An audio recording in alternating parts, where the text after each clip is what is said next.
Yinka Martin is an award-winning entrepreneur and founder and CEO of HairWeavon, an e-commerce business with its headquarters in Ireland. HairWeavon is a marketplace for all products relating to wigs and hair pieces. Yinka's business, which ships to over 42 countries across the world, supports a community of women and some men across the world experiencing hair loss due to cancer diagnosis, alopecia, and other hair loss conditions. Yinka's goal, together with her growing team, is to support the hair loss community in whatever she does, and she sees the ability to serve this community of women as a daily privilege. So, Yinka Martin, thank you so much for coming on the LifeLab and for giving us your time today. How are you? I'm very good. Thanks for having me. I'm delighted to be here to join you, and I hope that I can share some of my experiences. It's really a pleasure. You've had a really interesting journey as a female entrepreneur and a business owner. Can you tell us a bit about HairWeavon to start and how it all began? So HairWeavon started initially from a personal interest that I had in wigs, hair pieces, alternative hair solution. And really this came from my own African background. For Black women, hair is quite a big deal, we wear hair from a very young age. I often joke that I've been wearing braids and hair extensions from when I was in the womb, because we have issues with our own hair, and kind of alternative hair and braiding hair is really part of our culture and our identity. So growing up in Ireland, I was born in Nigeria and then moved to Ireland when I was 14. Okay. But I really struggled over the years to find hair brands that provided hair pieces and hair extensions that looked real, felt real, and that everyone would know you were wearing a hair piece. So those years of struggling to find the right brand and the right provider of this kind of necessity of a product for me led me to do more research into the hair industry. Because I knew over in the States there was more available to Black women like me. And I wanted to bring that solution to women like me here in Ireland. So I started traveling around the world to try and find source of good ethical hair, which took me to the temples in India, and then several trips to China to find manufacturing partners to help me start my hair brand. And what age were you when you started to think about, starting a business for hair products? I was 23. So you were very, very young. You were studying. Very young. But I think at that age, I was fairly risk happy. I really felt like, I felt like Ireland was a good country to start a business, and I felt confident in having had my university degree, having had some work experience, and I really felt at that time so fearless. And I would often say to people, when you feel that sense of fearlessness, go with it, because it doesn't last forever. So I just said to myself, what's the worst that could happen? I have my degree, I have some experience, I'll get a job. I was just loving the research. I was loving what I was doing. I really felt a buzz in me to deliver this new idea and this new solution to that woman like me in Ireland. That's amazing. And, were you working already, or did you start it when you were in university? No, straight after college, I worked in a number of tech companies. I worked in a tech company as a project manager, and then I worked for Citibank in project management as well. And it was during my time in Citibank that I had this business idea, and I started working on the idea. Initially, it was going to be like a side gig and, kind of a hair extensions brand online. But really, I got a new calling through the process of starting that business. And that was really from women experiencing hair loss after cancer diagnosis, or women who had had long-term alopecia, knocking on the door of my business and asking, they were having similar problems that I was having, but as a result of medical diagnosis. And they were asking if we could use our great raw material source of hair and manufacturing connections to make them wigs and hair pieces. We had women telling us, I've had alopecia for 10 years and I've never found a hair brand like what you have here, and daughters coming in and saying, my mom is starting chemo next week, can you make a wig for her? Whatever wig she ordered from wherever place just didn't look right or doesn't feel real. And initially I was really scared because I didn't really know much about medical hair loss. But I really felt a deep sense of calling, and I felt that a responsibility has been bestowed on me to go out into the market and do more research and really bring back this solution for this group of women who really needed HairWeavon. And I really felt it was an opportunity for me to serve. Wow, and I can imagine that it must be very emotional or very difficult, especially, I suppose, for women who are just starting to, and I guess men too, right, that have alopecia or they have a cancer diagnosis and they're going through chemo and they lose their hair. It's very emotional and very traumatic. We hear from so many of our clients, from day one, many of the women that come to us tell us about the moment they got their diagnosis. And several of them have repeated to us how they've said to the doctors, give me whatever chemo, give me whatever medication, I just don't want to lose my hair, because hair is such a big part of our identity as women. It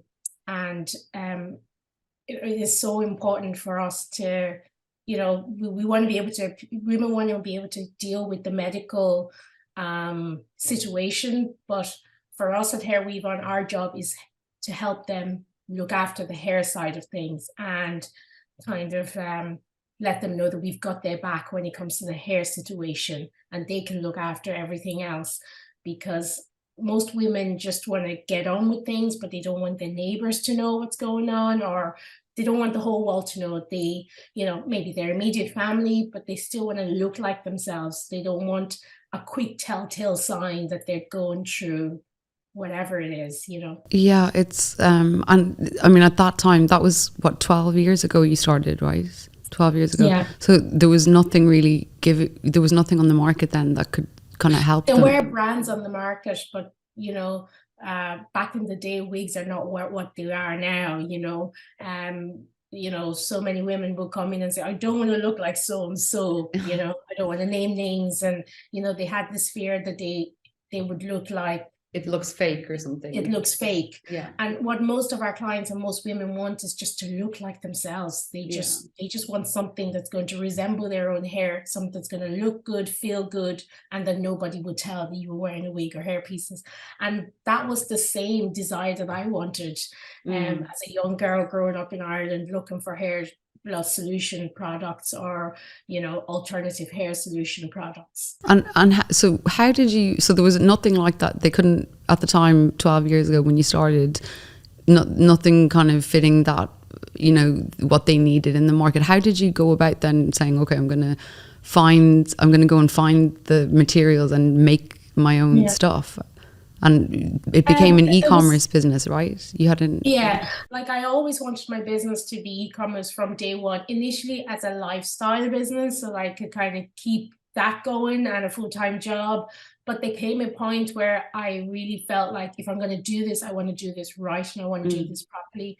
I think 6 months into kind of launching the business, I quit my full-time job to really give it my 100%, because I had this inner belief in myself, and I had this confidence in myself at the time that, again, what's the worst that could happen? Just go for it. And I really felt like all the resources that I was putting into my project, my business, really felt like school of e-commerce or school of business, because having had my degree in science and some experience in the business world, I just don't think there's any degree out there that can give you the practical know-how of running a day-to-day business or really serving a community, or and I really felt like that was my school of business, and I just went for it, like there were, I could tell that there was brands providing better quality products for women in our community, when I say our community, hair loss community, say in the States. So my vision was to bring those brands to the customers in Ireland. And if there were women like our customers in Ireland, I knew that there were hundreds of thousands of other women around Europe, around the world, who were having the same issues that I was having, or that our initial clients were having. So I really wanted to kind of serve the community through, you know, a really high-end e-commerce offering, you know. And so you brought the brands, but you also mentioned that you went to India and China, and so you made your own brands as well, or you made your own products. So how did that work? How did that start? Yeah, so initially I was all about wanting to kind of manufacture our own range of products and all of that. And anyone who's in manufacturing knows how difficult that is, you know. Often you don't know what you're getting until you get it, you know. You can put all the processes in place to ensure, but you know, it's just a different ball game, manufacturing. But I think as our e-commerce business grew, and as we grew more relationships with some of our brand partners who have been manufacturing wigs for years and collaborating with them on better designs of wigs, there was less and less need for HairWeavon as a brand to manufacture. I was able to let the people who've been doing that for years to do what they're good at, with the help of our kind of modern insight and design insight, to then create better products for our customers. So really, HairWeavon is now kind of a marketplace for all goods relating to wigs and hair pieces. I often describe us as the Amazon of wigs, or whatever kind of your e-commerce brand of wigs. So all the top brands that sell or make wigs and hair pieces in our niche industry sell through our website. They might sell through other websites, but we definitely have there is a unique way, and you know, the optimal e-commerce way in which we serve our community that keeps us, you know, very on top of our game. Yeah.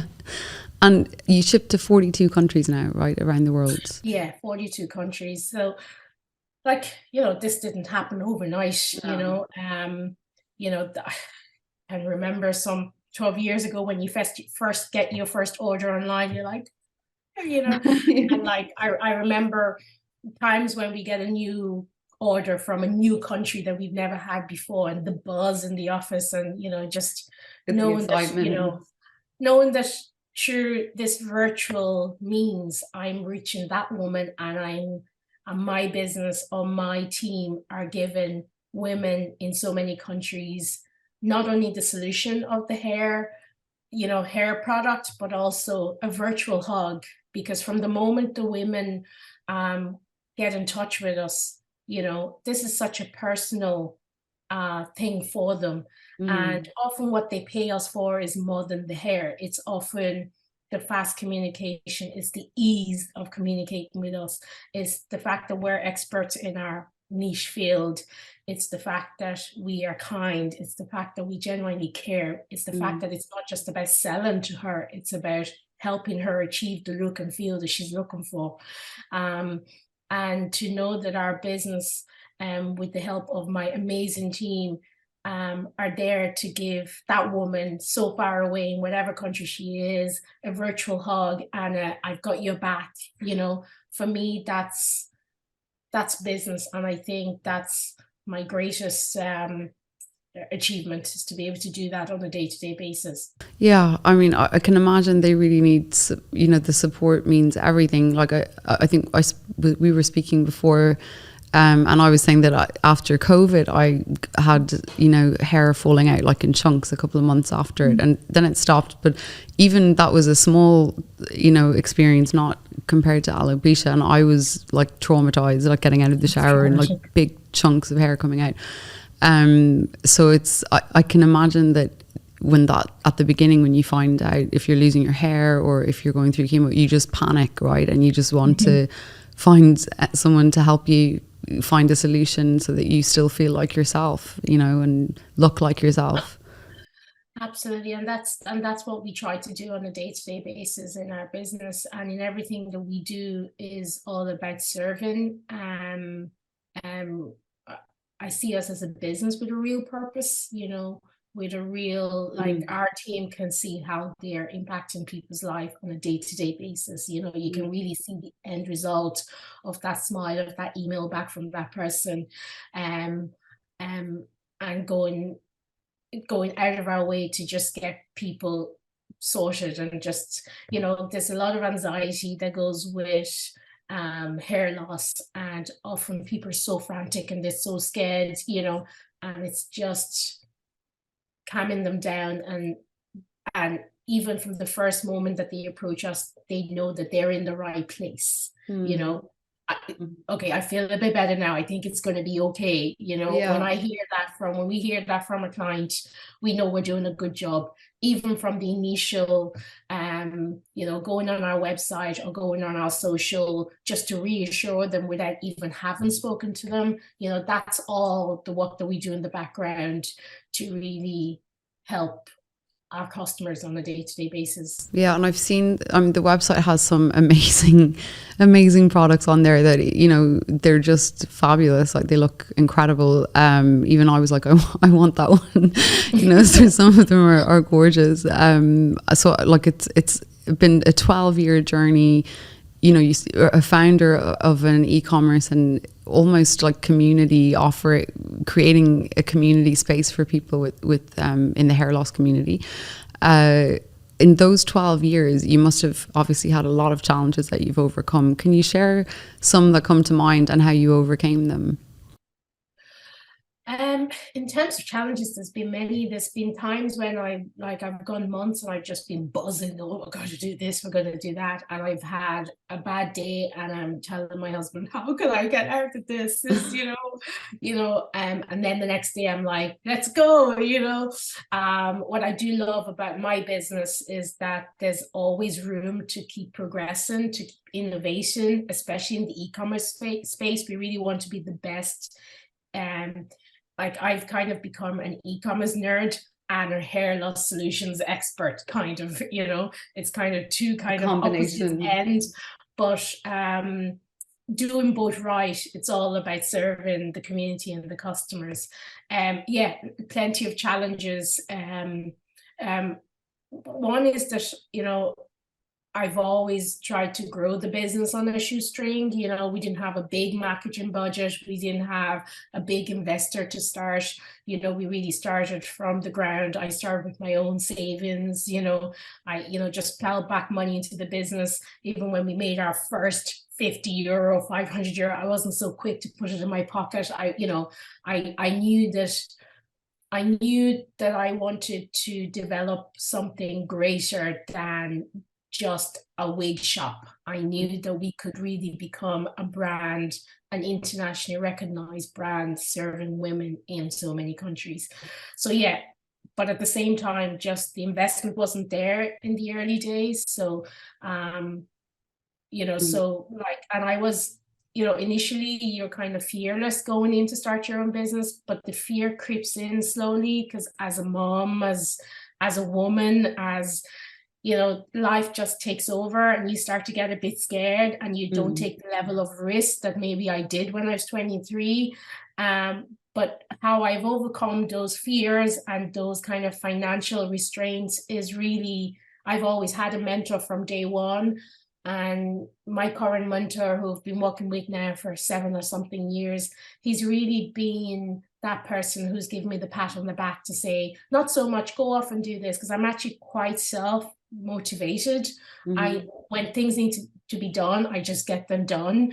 I don't need to be told. I don't need to be accountable necessarily to somebody, but I do like, being accountable to my mentor. But for my mentor to give me the pat on the back, you're actually doing a great job, because often our partners and our families are great, but sometimes they just don't know what it takes on a day-to-day basis to survive and to keep a business and a team going. And to have a mentor saying, I see you, I recognize what you're doing, and you're doing a great job. And you know what? the numbers speak for themselves. You know, the customers are there. Go and borrow that money. Don't be afraid.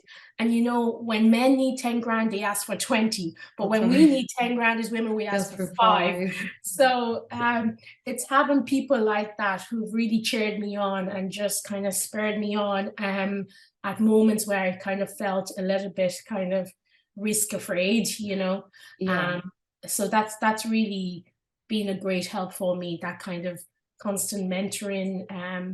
And you've had that mentor. Just genuinely care. He's been your mentor for the last 7 years, like the whole way through. Correct, yeah. And what was the best advice that you think you've ever received? Even maybe it was from a mentor or from, you know, a teacher or a family member, but are there any pieces of kind of pearls of wisdom that always stick in your head that really helped guide your, you know, your success in life?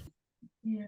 A counselor once said to me, just keep doing the work on yourself, because doing the work yourself, developing that emotional intelligence will help you be successful in your personal life and your professional life. And it is true, because people want to do business with people they like and people that really understand or try to understand and have the empathy.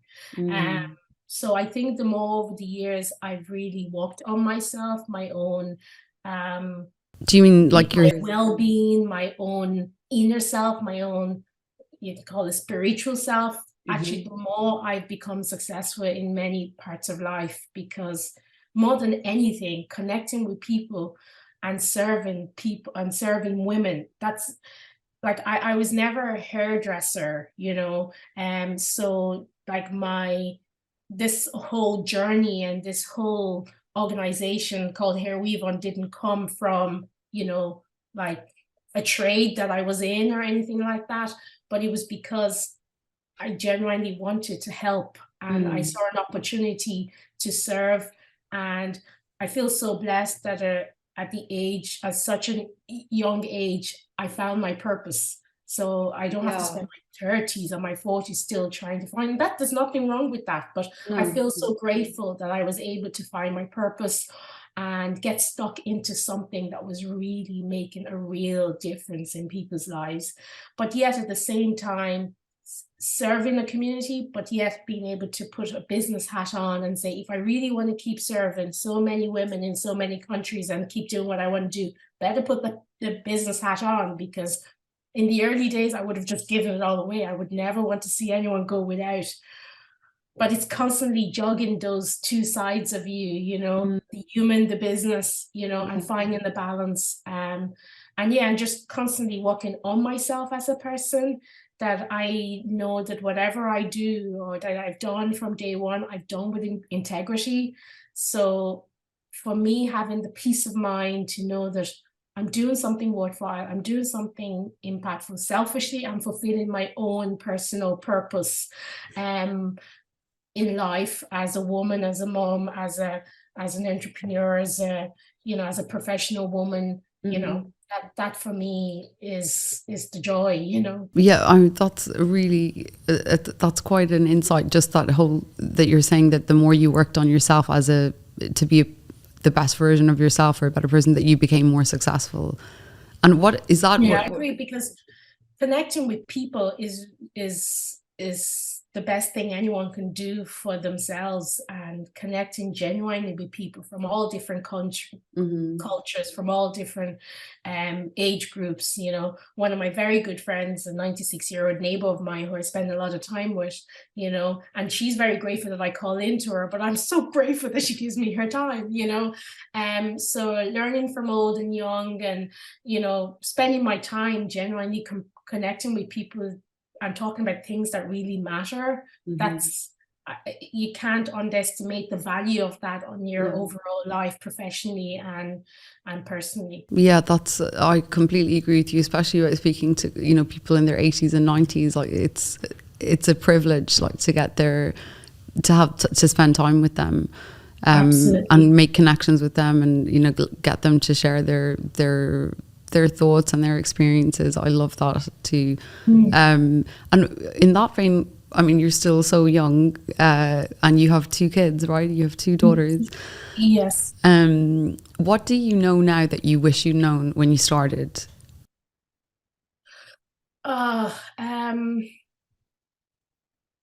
Like being a woman, being young, being Black, those are things that have come against me in the past. You know, I've been in professional environments where people have tried to push me down and push me out just because of those things, or knock the confidence out of her. Who does she think she is? You know, starting a business. But you know what? It's when people underestimate you, you know, that's not such a bad thing, because, you know, I try to get away from trying to spend my life proving myself to them. However, there is an aspect of that kind of just push you that extra hard to, you know what, I'm going to show you. But if there was something that I wish that I knew sooner, was not to let them take my power, and not to let them you know, take my joy, you know, because there were times, you know, that, you know, people in your life will try to pull you down. And when you're doing something out of the ordinary, because starting a business and growing a business that's whatever figures and employs so many people and shipping to so many countries, you know, that's kind of out of the ordinary type of, not everyone does. If everyone could start their own business and grow and scale a business, like, we'll all be doing it. So often when people see that you have that potential to just, you know, rather than cheer you on and want to see you succeed, sometimes they want to take you down. They want to take you down. And if over the years working on myself, I've learned to take my own power back and not to waste my energy and my spirit on that kind of energy. However, you know, I wish I'd known that earlier. I wish, you know, I had started that work much sooner, but never too late. I know now. And, you know, my space, you know, I'm living my best life personally, professionally. I'm not letting anyone come in and, you know, and put their stuff on me and around me. You know, I'm just not going to have that. But that comes with years of doing the work of work, you know, just years of it. Well, hopefully, I mean, someone might listen to this and might be able to learn from your experience as well. Just like not letting, especially like you're saying, someone who's like a self-starter and innovative, and you know, like you said, a lot of those people do. You're sort of like putting your head above the pulpit, right? So people want to sort of take you down. So that's a really good lesson to learn early. Sometimes our role as leaders, or as whatever it is we do in our lives, is to educate others, you know, and sometimes it's like, I don't want to teach anyone anything. Can they not just figure out that this is not right, you know? But when you look back, you know that part of that sad journey is being to teach people what they didn't know. So if there's any kind of bittersweet at the back of that, is knowing that, you know, you're teaching people that people come in all colors, all shapes, all sizes, and our potential, you know, is defined by your side. You know what you can really achieve. You shouldn't ever listen to someone else tell you what they think you can and can't achieve. If you know in your heart, right, that you had that vision for your business and you wanted, like you said, to create that community, and you've done that, and now it's booming and all over the world, even here in the Middle East, right? People are buying HairWeavon products, and you're helping people here. And what was the most important piece of advice that you think you ever received? I would say it was just to keep showing up, you know, having that belief in myself and keep showing up for my business every day.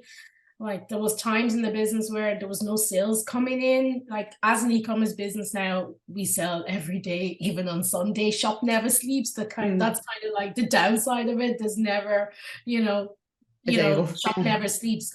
But in the early days, there was days where just like, there's no orders. You don't think, it's not, but I just kept building and kept showing up, and even when the sales weren't there, I always had little projects that I was working on. And with the likes of e-commerce, if you want to be at the top of your game and offering your products on an e-commerce platform, there are certain gold standards that customers expect now in e-commerce experience when they shop with you. And customers are not so forgiving anymore because they're so used to expect this level of standard when they're shopping online or their online experience. So even on the over the times when business wasn't so busy, I was constantly working on all these little projects, be it personalization on our website, a good email marketing platform, the actual look and feel of the web. There was always something. And even now, there's still, like, it's not because we are successful at this moment in time doesn't mean that's going to continue. We have to continue to innovate and be in the top of our game in the way we offer our products and the type of products that we offer our products, because the customer today is now so over-informed. Often customers come to us and they have watched every YouTube video out there, they've gone to every website out there, so often they're kind of educating you, because they've read all their and sometimes research. you have to re-educate them in what is actually being the experts, what is what and what isn't. But because the customer is so educated, we really have to constantly be at the top of our game for the customer's benefit. It's constantly about serving. I'm so grateful that I'm in a business that allows us to actually genuinely serve, and it's not necessarily about the cash coming in the till. It's really about we're serving a real need. Yeah, it's funny because sometimes I ask people like how important they think purpose is to the success of an organization, but you can really see with HairWeavon that it's everything. Like it's just about serving and helping women that are going through like those conditions, the hair loss conditions, alopecia. Maybe the older I've gotten, the more the feminist side of me keeps coming out, and like what really is my purpose is serving women, is doing whatever I can in my capacity with my niche offering, with my niche business to serve women, because it is damn hard being a girl, And I think whatever we can do for each other to lift each other up and help each other, and I just feel so blessed that I am serving women. I'm serving a community of women. I'm ready and here for them. My business is if and when they need us. For me, that's success. That's amazing. So that's what success means to you, because that's what I was. One of my questions was, what does success mean to you now that you've achieved your? I mean, if you look back when you were 23, you would have probably never imagined that, because you didn't have a roadmap, right? It just was. It started off and you kind of just followed your heart and went for it. I always love to know what people define as success at this point in their life. I mean, you're a mom, you're an entrepreneur. Like, that's my professional success. For me personally, success is probably to have peace in my life, to know that everything I do as a human, as a professional woman, is with integrity. So that I have peace knowing that what I've done for 12 years has always been for the goodness of the other person. So for me, that gives me success. And just to have the freedom and the autonomy to govern my day. I can travel with my family if I want and still keep my business going. I can, as I said, I'm self-motivated, so it doesn't mean that I can decide to take a day off when I want. Generally speaking, I actually don't really take days off. I'm on all the time, but I found a way to kind of balance that out. But I have the freedom and autonomy to govern my day. I don't have to be at a desk in an office wherever at 9. But I've worked hard to achieve that. I don't think that should just be the case for, you have to walk your way to that, and I have done. So in my personal life, I have freedom, I have autonomy, I have peace of mind, I have what I need. So it's just the next step is to continue to give back and help other women and girls you know, people of color, just girls or women, be the best that they can be. And, you know, if they have a vision to start their own business, you know, try and encourage others the way I was encouraged. And do you have any regrets? Ooh, okay, if I really think hard, I would say that it was probably that I grew up very quickly. Okay. I didn't, because I'm an immigrant, I'm a first generation immigrant in Ireland. I didn't get free university education. I've had a job since. Just to give some context on that, there weren't that many immigrants, right, at that time growing up. When I was in school when I was growing up in Ireland, and I started school in Drogheda in County Louth, and here in Ireland, there was 2 Black girls in my school, and I was one of them. So it was very much the infancy of kind of immigrants coming to Ireland. So, but with that came with huge responsibility from a very young age. But you know, to do well, to strive to be successful, but success was just not to be reliant on anybody or any government or whatever. So that was kind of embedded in me from a very young age. So like my first job was at 14, working in a takeaway chip shop, you know. But you know what, it's funny because everything that I learned from that very first job to the most recent job that I've done has prepared me for today. You know, they're looking after people, chatting to people at the till, and, you know, just, you know, all of those skills, they have helped me in my business. When I look back, even the jobs that I disliked the most, they still taught me something. Even the jobs where people treated me so badly and I walked out of a job because I was just, you know, discriminated against or treated, that has taught me so much, because I know how to treat people. I know how to treat my team. I know how to get the best out of them because I've had those negative experiences. So yeah, I grew up quick, so I probably didn't have the carefree youth, you know, the college life of going out every Thursday night or whatever nights of the week. So, but these formed this discipline and the focus that I have now, and the longevity to have kept my business going through those difficult times. It's that discipline that I had from very young age that really helped me, that gave me the stamina to keep going. So I wouldn't take it back. I often joke with my husband, going, my midlife crisis is going to be major, you know. But you know what, you know, I'm you know, To be driving around free in a way, you know, but I'm also disciplined, you know. So it's all about the balance, you know. You know, I've had my babies, I have a successful business, you know. I can work as hard as I want on a day to week, or as take it easy if I feel like I need to. I have that luxury of that now. So, you know, I'm making up for those times when I worked really hard, you know. We take a lot of trips, you know, we try and experience things together as families. So I make up for those times in other ways. Yeah, I mean, now you've been, like you said, you've been working so hard your whole life, you can afford to kind of enjoy your life a bit more, whereas most people in their 30s and 40s are like, that's when they're really, you know, grinding. Not that you're not grinding, but you know what I'm saying. So you worked so hard as a teenager all the way up that it's like you said, you want to mitigate that massive midlife crisis. Yeah. You don't want to be like, you know, a couple of years ago, my New Year's resolution was to watch more TV, because I just hadn't seen anything on TV. Really?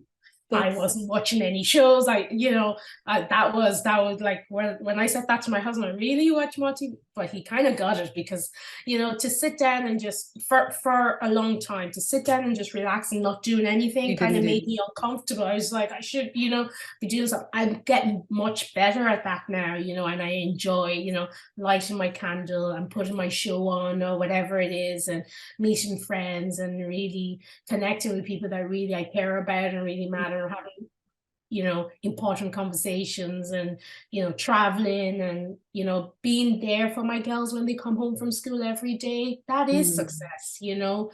You know, and but yet still be a mom who started and grew, a very successful business, but that she was there as well, So, and carving out time for myself and making sure I'm good, my non-negotiables are like my fitness, my own well-being. I don't play around with that. I start my day with that because I'm important too.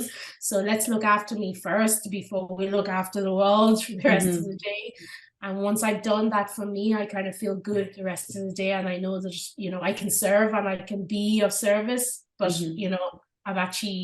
I've looked after myself too. And so yeah, so that's kind of the balance. That's so important, because you can't fill anyone else's cup if you haven't filled your own cup. You have to take care of yourself first, for sure. Especially when you're running a business like that and you've got a family. And what do you think, Yinka, that you're most proud of? I mean, obviously you've achieved some incredible things in your life, but what sticks out as the thing that you're most proud of? I think it's that I'm a well-rounded person. Like, I'm not just a business owner. Like, I'm a girl first. I'm a woman, and I'm a successful business person whilst not compromising on my well-being. That I run a successful business, but investing in relationships that are important to me is still at the core of what I do, and spending time with the people that matter to me. It's just being a well-rounded person who is not just business person, who's just not mom. I think as women, we always have an opportunity to reinvent ourselves, whatever stage we're at, and being a professional, whatever, is great, but there's more to life than that. And we can't all have it all. That's not what I'm saying, but to try and get balance, that we get joy out of life, as well as being all those other things, which are usually being mom or being wife or being something to somebody else. But who are you for you?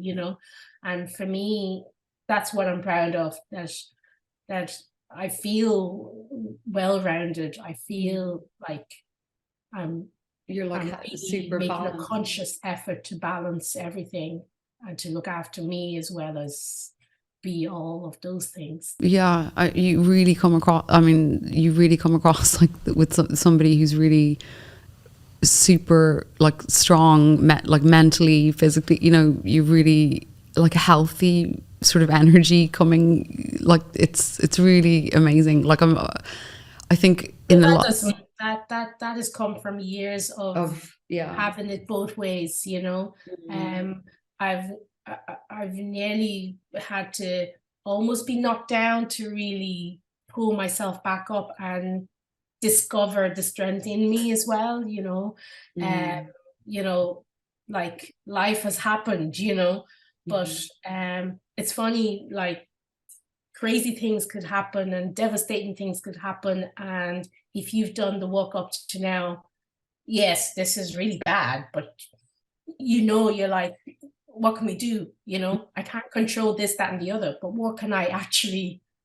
What can I control? What can, so, and then there's times when little things can really hit you bad, so it's to be able to do the walk up to that moment, so that you have the toolbox to kind of dip in and go, okay, all right, let's be realistic here. What is this, my stuff or is it their stuff? And constantly protecting oneself and putting those healthy barriers up, when they need to be up, and putting myself on the table to serve, but also know when I need to fill my cup, as you say.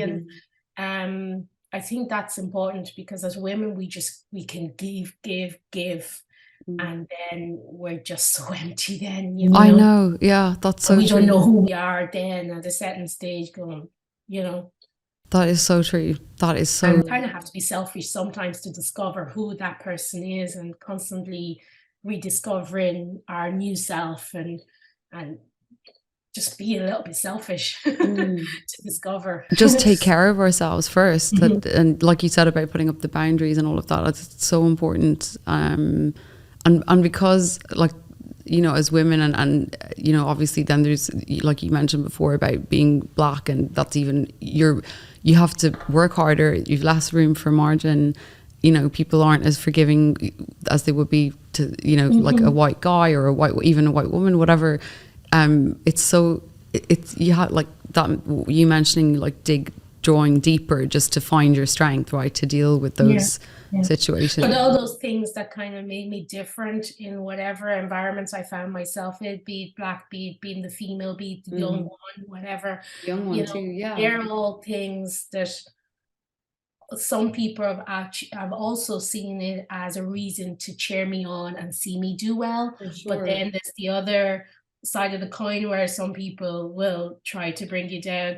But actually, at the end of the day, I can't control the people that are going to encourage me or discourage me. It's really what I do and how I let the world impact me. Yes. That matters. I can only control me.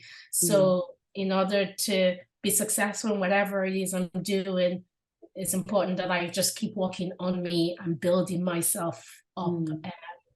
Because whatever we get from people or from life is a bonus, you know? Like, we can only 100% rely on ourselves and keep showing up and doing the best that we can, and kind of believe and trust in our own self. And if people come along with us, great, you know?